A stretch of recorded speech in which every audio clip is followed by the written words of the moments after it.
স্বীকৃতির পরে অ্যাওয়ার্ড পাওয়ার মানে অনুভূতিটা কেমন লাগে আপনার? অনেক ভাল লাগে আসলে। আমরা কাজ করার আরও অনুপ্রেরণা পাই, মোটিভেশন পাই যে আচ্ছা আরও ভালোভাবে কাজ করতে হবে, বা হচ্ছে কী ধরনের কাজগুলো দর্শক পছন্দ করে সেটা বোঝা যায়, সেই অনুযায়ী সামনে পথগুলো চলা যায়। তো ভাল লাগে অনেক অ্যাওয়ার্ড পেলে। আপুর ইউরোপ ট্যুর কেমন ছিল?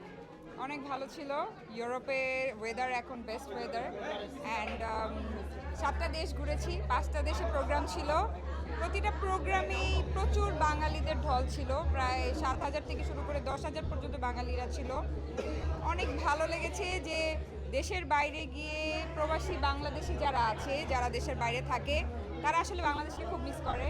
তারা যখন আমাদেরকে পায় তখন তারা মনে হয় যে তারা বাংলাদেশকে কাছে পেয়েছে, এবং আমারও মনে হয়েছে যে আমি প্রত্যেকটা দেশে এক টুকরো করে বাংলাদেশ বাস করে। এমন কোনো দেশ নাই যেখানে আমি বাঙালি পাইনি, এবং সবাই বাসায় দাওয়াত করে করে করে করে এত মজার মজার খাবার। মানে আমি ইউরোপে যে এত পরিমাণে ভাত খাওয়া পড়েছে, এগুলো সবাই বাসায় দাওয়াত করে ভাত, কালাভুনা, এইসব মানে এত মজার মজার খাবার খেয়েছি আমি ভাবিদের কাছে। তো খুব ভালো লেগেছে, আর তারা বাংলাদেশকে অনেক মিস করে এটা বোঝা যায়, এবং বাংলাদেশের কাজ দেখে তারা। তো আমার কাজগুলো যখন দেখেছে আমার খুব ভালো লেগেছে যে আসলে এত দূর থেকে তারা আমার কাজগুলো দেখে অনেক ভালো ছিল। আপনি কি ফুডি? হেলথ কনসিয়াস না?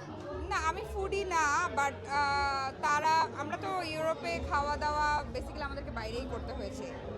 মাঝে মাঝে আমরা টায়ার্ড হয়ে গিয়েছিলাম বাইরের খাওয়া দাওয়া করতে করতে। তখন মনে হয়েছে যে না, একটু মনে হয় বাঙালি খাওয়া দাওয়া হলে ভালো হতো। তখন তাদের বাসায় যখন আমাদেরকে দাওয়াত করেছে তখন আমরা একটু বাঙালি খাওয়া দাওয়া পেয়েছি। ভাত বলতে ভাত ছিল, সাথে ফিশ ছিল, মিট ছিল, ভর্তা ছিল। আই লাভ ভর্তা, সব ভালো লেগেছে আর কি। Thank you.